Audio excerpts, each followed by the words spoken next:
에클레시아 레포르만다 셈페르 레포르만타 이스트. 에클레시아 레포르마타 셈페르 레포르만다 이스트. 무슨 뜻입니까?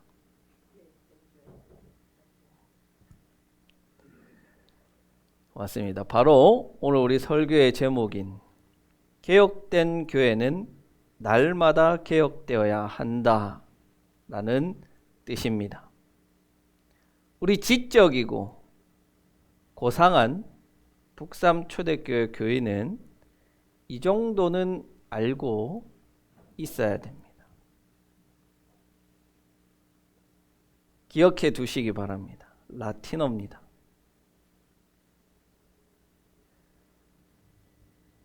이 구절은 우리 교회가 나아가야 할 방향이기도 합니다.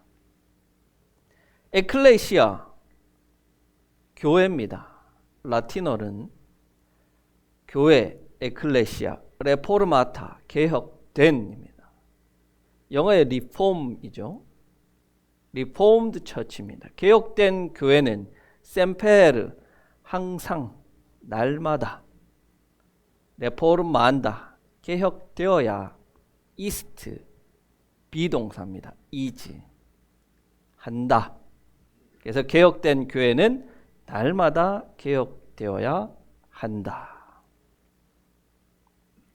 종교개혁가들의 종교개혁 모토가 바로 이 문장입니다. 저는 우리의 정체성을 개혁교회라고 표현하기 좋아합니다.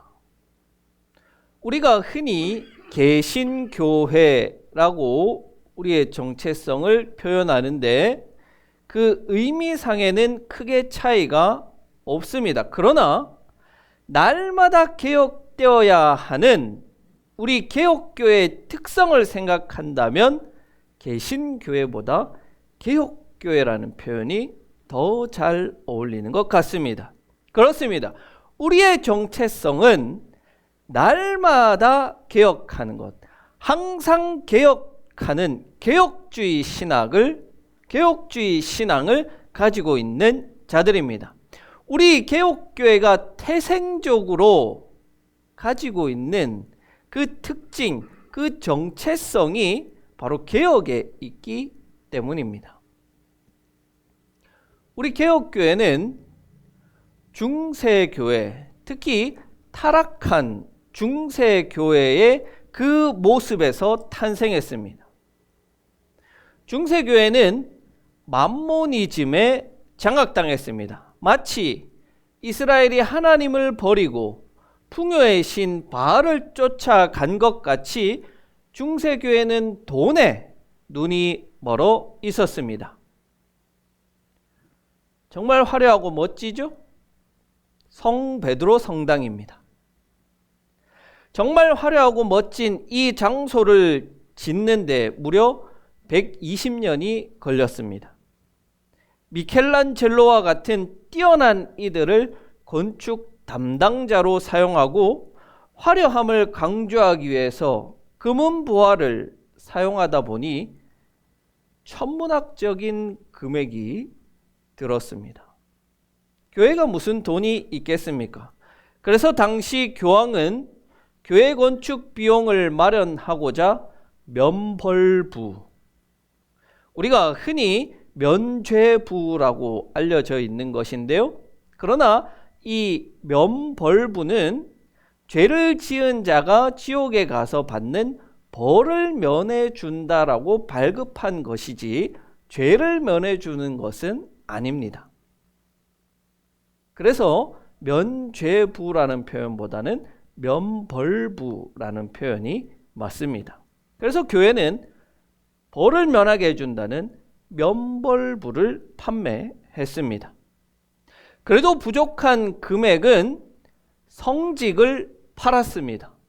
성직을 매매해서 채웠습니다. 교회의 미사는 미신으로 가득 찼습니다. 심지어는 성찬식에 빵과 포도주가 실제로 예수님의 몸이 된다, 실제로 예수님의 살과 피로 변한다는 화채설까지 가져왔습니다. 그리고 이렇게 변한 실제로 예수님의 몸과 피를 먹고 마시면 가지고 있던 병이 낫고 일이 잘 풀리고 성공하게 된다는 기복주의는 덤으로 찾아왔습니다. 이런 비상식적이고 전혀 성경적이지 않는 교회의 모습에 존 위클리프, 우리 올라오면서 보셨죠? 존 위클리프를 시작으로 여러 사람은 개혁을 시도했습니다. 개혁은 완전히 뒤엎어버리는 것이 아닙니다. 완전히 뒤엎어버리는 것은 혁명이죠. 개혁은 조금씩 잘못된 것을 고쳐나가고자 하는 것이 개혁이었습니다. 이 종교개혁가들은 이렇게 타락한 교회가 개혁되어서 교회의 본연의 모습으로 돌아가기를 원했습니다. 그래서 여러 가지로 교회의 잘못된 점들을 비판하고 바꾸기 위해서 노력했지만 교회는 그것을 받아들이지 않고 도리어 개혁을 요구하는 이들을 이단으로 정죄하고 죽였습니다. 부패하고 타락한 교회는 완고했던 거예요. 개혁가들은 마침내 교회 안에서의 개혁을 이루는 것을 멈추는 대신에 교회 밖으로 나가서 새롭게 개혁된 교회를 세우기로 했습니다. 그것이 바로 우리 개혁교회의 출발점입니다. 따라서 우리는 이런 개혁의 후예들이고 개혁이 우리의 DNA입니다. 그렇게 개혁교회는 주님의 몸된 교회를 바르게 세우겠다고자 하는 그 열망에서부터 시작되었던 것이지요. 이렇게 좋은 마음, 열망과 노력으로 잘 개혁을 해서 좋은 교회를 만들었다면 그것을 이제 잘 유지해 나가기만 하면 됩니다. 바로 날마다 개혁을 통해서 말이죠. 그러나 어느 순간에부터 개혁교회의 개혁이 멈추었습니다. 그리고는 중세교회가 했던 그 타락의 길을 똑같이 걸어가고 있습니다. 그것은 성경에서 이스라엘의 모습을 봐서 알 수도 있고 역사적으로 교회의 모습, 우리 한국교회의 모습 속에서도 이 개혁교회의 타락이 잘 나타나고 있습니다.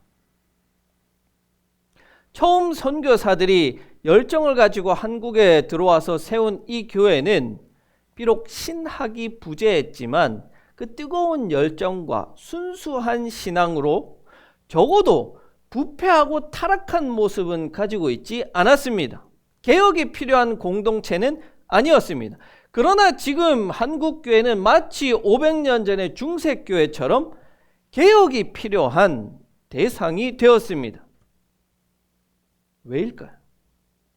그것은 종교개혁가들이 그렇게 외쳤던 모토처럼 날마다 개혁을 해야 되는데 그 개혁이 멈추었기 때문입니다.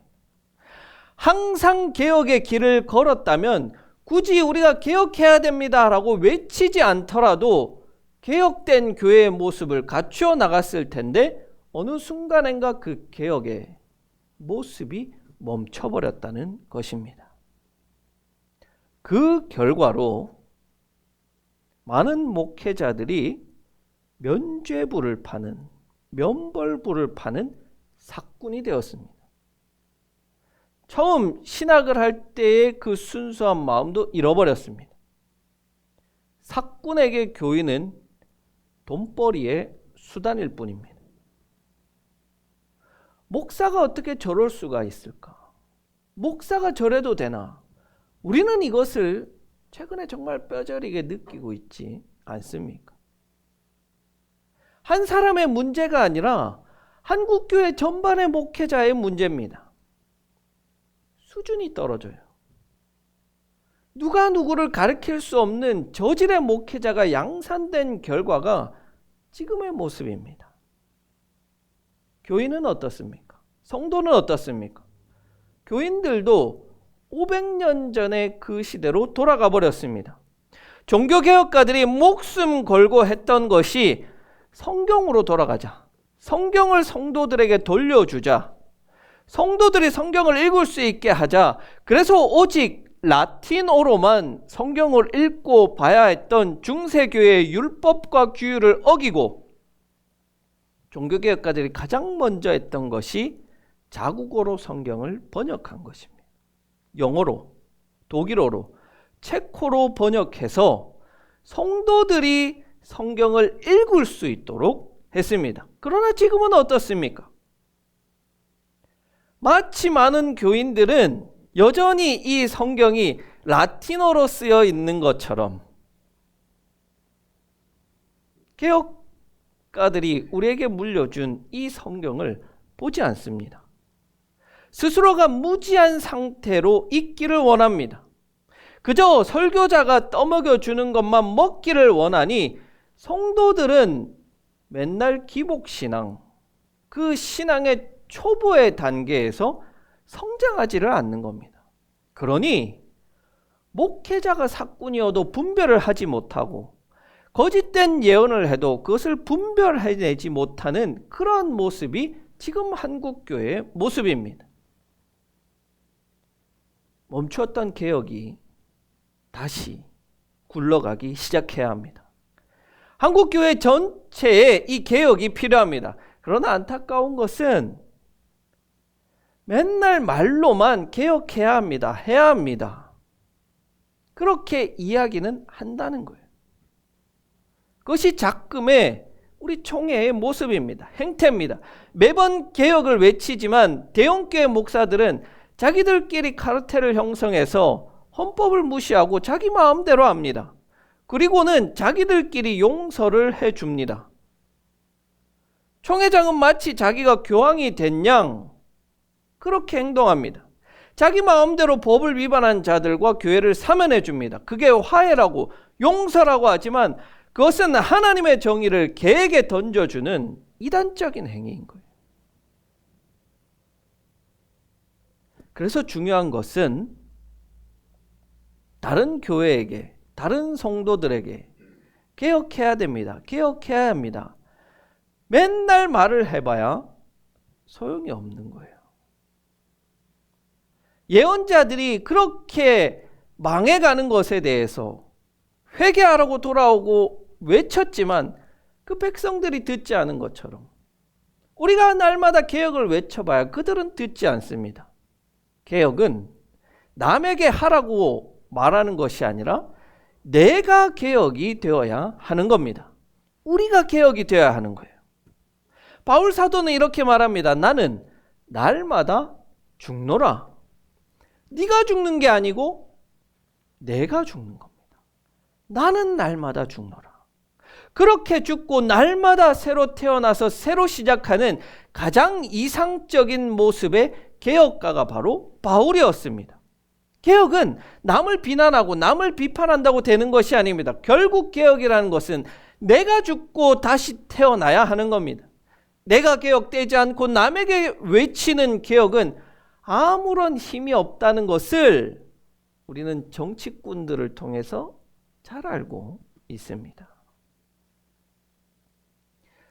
그렇다면 우리가 개혁하기 위해서는 어떻게 해야 될까요? 저는 이 종교개혁 기념주의를 통해서 종교개혁가들의 삶을 쭉 살펴보면서 이들에게는 두 가지 중요한 것들이 있었다는 것을 보게 됩니다. 하나는 결국 성경입니다. 우리 개혁교회의 존재의 이유와 목적은 성경입니다.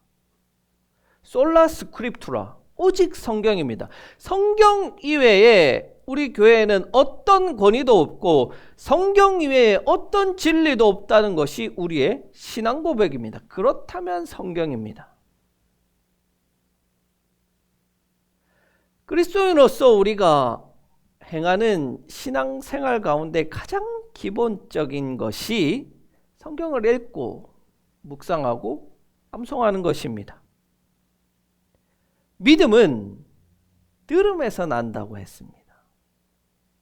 왜 들음에서 나느냐? 바울 시대 사람들은 글을 읽을 줄을 몰라서 글을 읽을 줄 아는 사람이 들려주는 성경 이야기를 들을 수밖에 없었습니다. 그래서 들음에서 난다라고 이야기합니다. 읽음에서 난다라고 이야기하지 못했던 거예요. 그래서 지금 시대로 이것을 바꿔 말하면 믿음은 성경을 읽을 때, 묵상할 때, 암송할 때 생겨난다라고 이야기할 수 있는 거예요. 성경을 읽지 않는데 어떻게 믿음이 생겨나요? 하나님의 말씀이 들리지 않는데 어떻게 하나님의 말씀을 실천할 수 있습니까? 그럴 수 없습니다. 모든 개혁의 출발점은 바로 성경입니다. 성경. 개혁가들이 목숨을 걸고 우리에게 전해준 이 소중한 성경, 바로 하나님의 말씀을 항상 가까이 하는 우리가 되어야 합니다. 다른 하나 우리가 마음에 품어야 하는 것은 교회를 사랑하는 마음입니다. 그리스도의 몸인 교회를 사랑하는 자만이 교회를 개혁할 수 있습니다. 애정이 없으면 개혁도 없습니다. 어떤 교회를 보면 어떤 성도들은 교회의 일에 사사건건 개입하는 것처럼 보입니다. 그래서 사람들은 그런 사람을 향해서 목회자가 참 피곤하겠다, 목회자가 힘이 들겠다라고 하지만 그것은 교회를 사랑하는 애정이 있으니까 그렇게 하는 것 아니겠습니까? 교회를 싫어하고 교회에 애정이 없는 사람은 관심도 없습니다. 교회가 망하든 이렇게 굴러가든 저렇게 굴러가든 찬양이 이래도 그만 저래도 그만 예배가 이래도 그만 아무 감정이 없어요. 그런 자가 어떻게 교회를 개혁한다고 할 수 있겠습니까? 교회를 사랑하는 자만이 교회를 개혁하는 것입니다. 여러분에게는 그리스도의 몸인 이 교회를 향한, 이 공동체를 향한 사랑과 애정이 있습니까? 만약 그것이 없다면 우리의 마음은 개혁되어져야 하는 겁니다. 특히 우리는 다릅니다. 우리는 달라요. 우리 교회는 다르고 우리 성도들은 다릅니다. 우리는 남들과 다르고 다른 교회의 모범이 되는 교회를 표방하는 공동체입니다. 그렇다면 우리가 먼저 개혁의 대상이 되어서는 안 되는 거예요. 자신의 눈에 들보를 보지 못하고 남의 눈에 티를 나무라는 어리석은 자들이 될 수 없기 때문입니다. 개혁, 그것이 곧 고상함입니다. 개혁, 그것이 곧 선한 이웃으로 우리의 실천입니다. 우리는 과거에 머물러 있지 않고 과거의 영광에 집착하지 않고 계속해서 앞으로 나아가는 개혁의 사람들이 될 것입니다. 예수님께서 여전히 앞서서 걸어가신 그 발자취를 따라 힘차게 앞으로 나아가는 우리 교회와 성도들이 되기를 간절히 기원합니다.